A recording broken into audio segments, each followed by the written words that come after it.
So me, 30-year-old female, and my husband Josh, 32-year-old male, have been married for 6 years now and have a 4-year-old daughter and 9-month-old son. My husband has a childhood friend, Amy, fake name. Amy and I are mostly civil, but she often comments on various things, especially if I am doing something. My husband is an introverted person and does not have many close friends, so I never really say anything. We hosted dinner a few days ago and invited Amy as well. They were drinking as well, and while drunk, Amy said how she could not believe Josh already has 2 kids when they are all single, even though Josh used to tell them how he never wanted to marry before 30. Things got a bit awkward, but she went on to say how I wasn't even his type, and still we got married. At this point, I was angry, but Josh calmed me down, saying she is just drunk. After my son started crying, I went to feed him formula. The thing is, due to some complications, I wasn't able to produce milk for my son. When Amy saw it, she said, "If I was a mom, I would never feed my baby some formula. It's kind of crazy how you all are okay with feeding such things to your baby." I really lost it and told her to shut up and mind her own business, that this was my house, my husband, and my baby, and she is in no way eligible to talk about someone else's married life when she couldn't even keep a man in her life and is now living alone with her cats. Upon hearing all that, Amy started crying and soon left. Everybody left soon after. My husband says it was okay for me to be angry, but it was a bit harsh for me to say all that since everyone knew Amy was struggling with her mental health. I have got texts from a few of her friends cursing me and asking me to apologize to her. I have since blocked them all, but to be honest, I don't want to. It wasn't the first time she said something inappropriate. It was the final straw, and I couldn't take it anymore. She is apparently in a bad mental state since she was also cheated on by her fiancé of many years in the past, so I really don't know. I have started to feel bad, and maybe I was over the line. Update: I don't know how to update separately, so I'll just write it down here. Holy shoot, after I did my chores, I have been reading all your texts. To clarify some things, even though nobody said anything at the moment, the situation did get very awkward for all. Those who were at the party later did apologize for Amy's behavior. People who sent me the nasty texts were all Amy's friends and not part of our group, so I didn't really feel like telling them anything, as I am so exhausted already and blocking them seemed easier. Well, I went to my husband and told him how everything bothered me. I also told him all the other times when Amy said something passive-aggressive. She would usually say those things when we were alone, so he didn't know about it. And it was actually the first time she acted that way in front of everyone. My husband was shocked. He told me that I should have spoken sooner, and that the reason he didn't say anything was because I am a very chill person overall, but Amy's mental health was bad, and she would have frequent meltdowns. He just didn't want to stir up drama and create more tension. He did apologize sincerely, and then I texted Amy apologizing for my comments, but told her about how her comment was inappropriate, and she needs to apologize as well. Well, Amy just cursed me and blocked me. To this, my husband texted her telling her how she is being disrespectful and that he would be in no contact with her as well, and he blocked her as well. Soon, my husband got a lot of texts saying how Amy was having a meltdown, and according to her, I am manipulating and isolating my husband from his friends over trivial matters. I nearly laughed at her assumptions. My husband is also done with her nonsense. He told his friends about everything and told them how he was done with her nonsense. This has caused the group to split. Apparently, there are others who are also done with Amy, while some still sympathize with her. For now, my husband and I are just focusing on our life. I hope Amy gets help as she needs so others don't have to suffer from her tantrums. To all saying my husband had an affair, well, that is not true. Also, I don't think Amy liked my husband since she was one of the popular ones who was only interested in popular guys, whereas my husband was far from her type. By the comment of me not being my husband's type, well, growing up, I was on the chubby side and nerdy, so not really conventionally pretty, but while dating my husband, and I got interested in swimming and other activities and had a bit of a glow up. Also, she was clearly in love with her fiancé, another popular guy from college. But well, he turned out to be a scum. Why she didn't like me, well, I will never know, nor is it my problem anymore. Have a good day, people. Now for a few comments before the update. Comment 1. So your husband sat there and let this woman disrespect you and then tried to talk badly about your parenting, but you're the AH.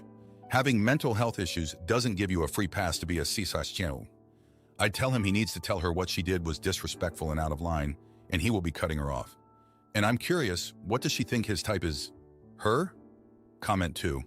Not the idiot. Amy sounds like she is jealous and would have wanted your husband for herself. Bad mental health is no excuse for being a jerk. If you can't take it, don't dish it out. Your husband really needs to step up here and have your back. Now for the update. Thanks for sticking around for this update. So the other day, things went from bad to worse. Remember how I mentioned Amy's meltdown? Well, she didn't just block me and have a fit. She went and did something that really got under my skin. She showed up at my work. Yeah, you heard that right. She came to my office making a scene, crying and telling everyone how I was the reason for her breakdown. My boss had to step in, and it was so embarrassing. I had to explain the whole situation to him, and thankfully, he's understanding. But it was the last thing I needed. I went home fuming, and guess who was waiting for me? Amy. She was sitting on my porch, looking all pitiful. She started apologizing, but then she switched gears and accused me of ruining her life. I couldn't believe it. I told her to leave, but she wouldn't budge until Josh came out. He was firm with her, told her she needed to get her act together and stay away from us. It was a mess. But here's where it gets really twisted. The next day, I found out that Amy had been spreading rumors about me and Josh. She told people that Josh was the father of her sister's baby. I mean, come on, that's just low. Josh was livid when he heard about it. He's a private guy, and this kind of gossip is his worst nightmare. We had to sit down and talk to some of our friends to set the record straight.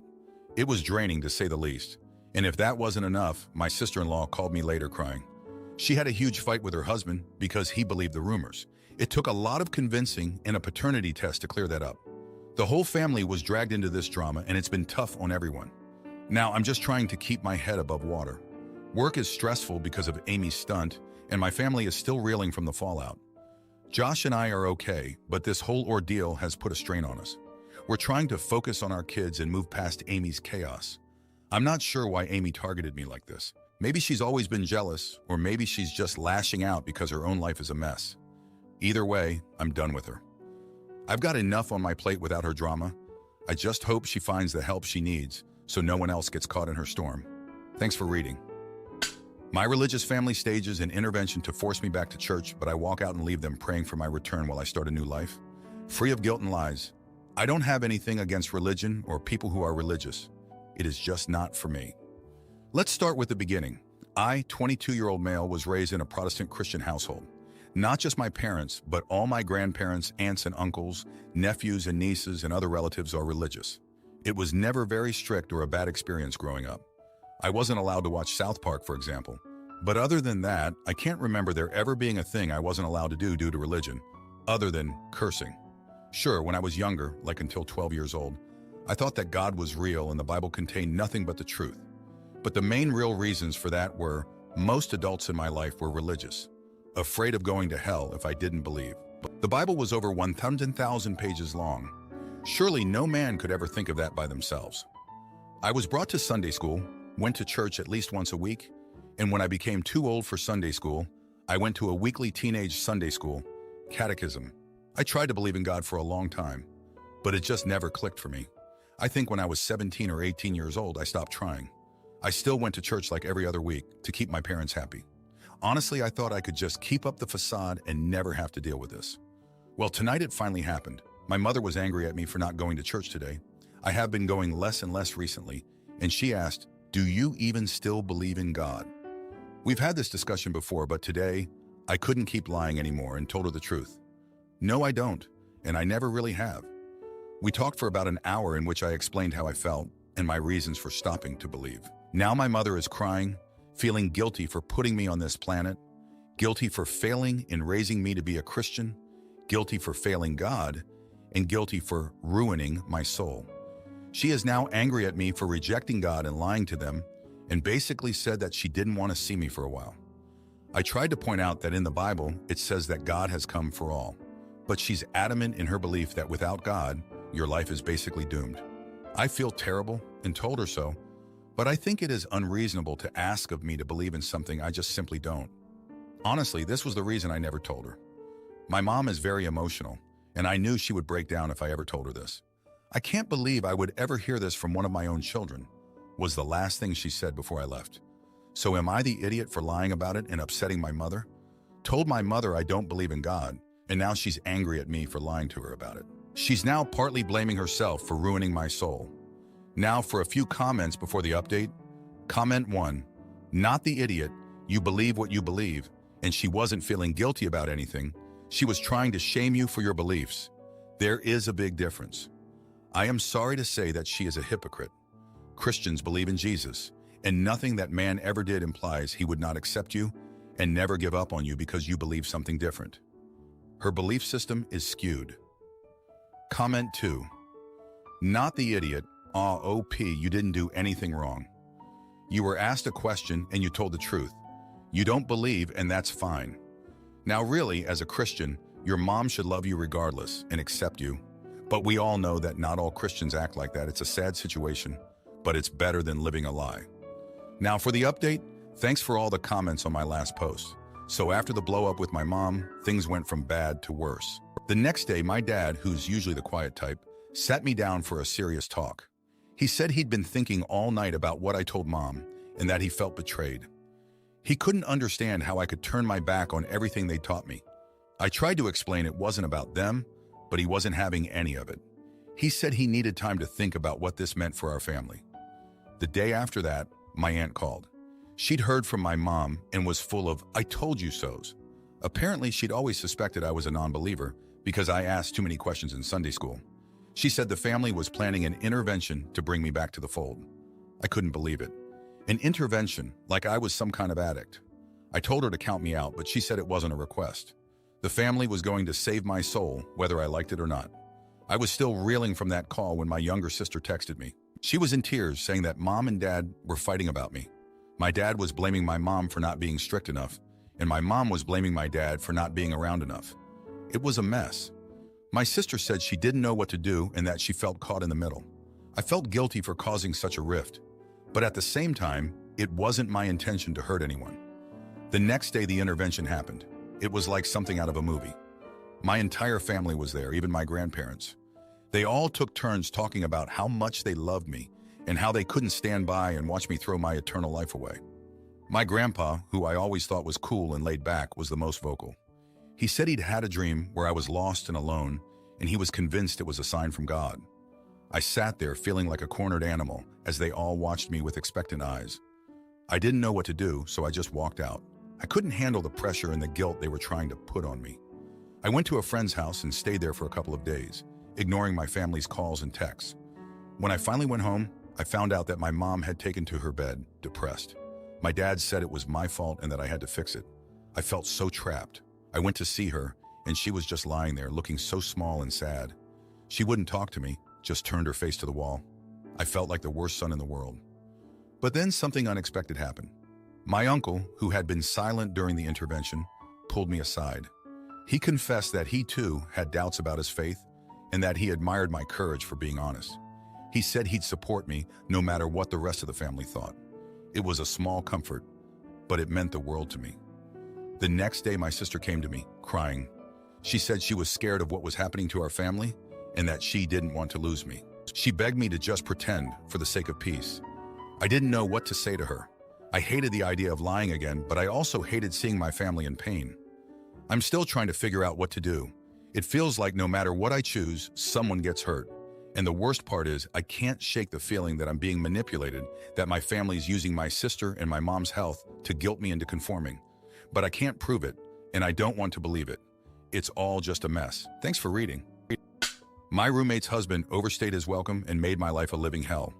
So I called the landlord and got them evicted. Hi Reddit, I, 24-year-old female, used to live in a very small 2-bedroom, 2-bathroom apartment with 2 roommates, Kayla, 32-year-old female, and Mina, 33-year-old female. Mina has a husband, Drew, in his 30s, who lives and works in another state. Mina moved because of studies. We moved in together earlier last year, and for the first 3 months of our stay, Drew would just randomly show up to the apartment unannounced, spend about a week, and then leave. During his stay, he also took up our shared living space, was very noisy, and had poor hygiene. Neither Kayla nor I were comfortable with Drew coming and going as he pleases. We let Mina know that she must give us prior notice if Drew is to come over in the future, and that he needs to be more respectful while staying over. Mina got very defensive, but eventually she agreed and said that Drew was going to come over for 1 month around the end of the year. Kayla and I agreed, thinking that it was fine if he could respect our boundaries while staying over. It turns out that Drew was as rude and noisy as ever and continued hogging the common spaces. I did not want to revoke my promise, so I just wished that he would reach the 1-month mark and leave. Fast forward to the end of the month, and Drew shows no signs of leaving. I asked Mina, and she said that his boss allowed him to work remotely for a period of time, and he was going to stay another 2 weeks. At this point, I am almost certain that he was never going to leave and that polite communication was not going to work. I immediately contacted my landlord, told him about the situation of Mina having a person coming over for an extended stay without permission. Our lease specifies that anyone staying over 14 days must only stay with the explicit written consent of the landlord and pay additional rent. The landlord contacted Mina, telling her that her husband needed to leave immediately. I told her and her husband that I expect him to leave early in the morning the next day. Mina blew up on me, saying that I was a backstabber who went behind her back to tattle on the landlord, and that if I minded her husband that much, I should not have agreed to let Drew come over in the first place, and that she was no longer going to be polite and civil towards me because I deserved none. She got so aggressive and hostile that I no longer felt safe in the apartment, so I reached out to my landlord, and my landlord agreed to terminate my lease early, and I moved out. Some of my friends think that I did the right thing by asking them to leave immediately, and that Kayla and I were more than gracious to let Drew stay on for 1 month without paying rent and utilities in the first place. Others think that I should have given them time to find somewhere to move to, instead of pressurizing them to leave early in the morning the next day. Mina might also get into trouble with the landlord for violating the lease. So am I the idiot? Now for a few comments before the update. Comment 1. Not the idiot. Mina knew the rules of this arrangement going in and continuously violated them to the detriment of her roommates. She doesn't deserve time to figure her situation out because she knew this wasn't right in the first place. This wasn't an emergency or a case of hardship. If she wants a place where her husband can come and go as he pleases, she needs a place without roommates. Comment 2. That's what happens when someone continues to take others for granted and disrespect their time and space. They had a lot of time to make sure the original tenants, you and Kayla, they were sharing space with weren't inconvenienced but chose not to. And now they don't like it when there are repercussions. Good on you for putting a stop to that. Not the idiot now for the update. Thanks for keeping up with my story. So after I moved out, things got even messier. Kayla, who was still stuck in the apartment with Mina, was now bearing the brunt of Mina's anger. Mina started blaming Kayla for not defending her against me, saying she should have been a better friend. Kayla was shocked. She had always been neutral, trying not to take sides. But Mina's behavior was getting out of hand. One evening, Kayla came home to find her room trashed. Clothes were thrown everywhere, and her laptop screen was cracked. Mina denied doing it, but Kayla knew better. She had seen Mina's temper flare up before, but this was something else. Kayla was scared, and she didn't know what to do. She couldn't afford to move out like I did, and she felt trapped. Meanwhile, Drew was still around, and he was getting more comfortable by the day. He started inviting friends over, turning the apartment into a hangout spot. Kayla's privacy was completely gone. She was losing sleep and her performance at work was suffering. She felt like she was at her breaking point. One day, Kayla came home to find Drew had taken over her parking spot. When she confronted him, he shrugged it off, saying he'd move it later. But later never came. Kayla was furious. She had been patient, but this was too much. She decided to take action. She called the landlord and explained everything. The trashed room, the constant noise, the friends over all the time, and now the parking spot. The landlord was furious. He had been lenient with Mina before, but this was a clear violation of the lease. He gave Mina and Drew a notice to vacate the apartment within a week. Mina was livid. She accused Kayla of betrayal and said she was ruining her life. But Kayla stood her ground. She knew she had to protect herself. The week passed in a tense blur, with Mina and Drew packing their things and leaving dirty looks in their wake. On the last day as they were moving out, Drew accidentally dropped a box of Mina's things, shattering several items. Mina lost it. She started screaming at Drew, blaming him for everything. The eviction, the broken friendships, the stress. It was a side of Mina that neither Kayla nor I had ever seen. Drew, usually so brash and confident, was reduced to silence. He looked ashamed, and for a moment, Kayla felt sorry for him. After they left, the apartment was eerily quiet. Kayla was alone, but she felt a sense of relief wash over her. She had stood up for herself and it had paid off. She started cleaning up the mess left behind, determined to start fresh. The next day, Kayla got a text from Mina. It was an apology. Mina said she was sorry for everything and that she had been under a lot of stress. She admitted that she had taken it out on Kayla and me and that she regretted her actions. Kayla was surprised but appreciated the apology. She replied, wishing Mina well, but she knew their friendship would never be the same. Life went on. Kayla found a new roommate, someone quiet and respectful. I settled into my new place, feeling at peace with my decision to move out. It was a tough week, but in the end, It felt like we had all learned something about boundaries, respect, and standing up for ourselves. Thanks for reading. If you like this video, you'll probably like these too. Also, while you're here, please consider subscribing. It's your support that keeps this channel alive and allows me to make better and longer videos. Have a great day!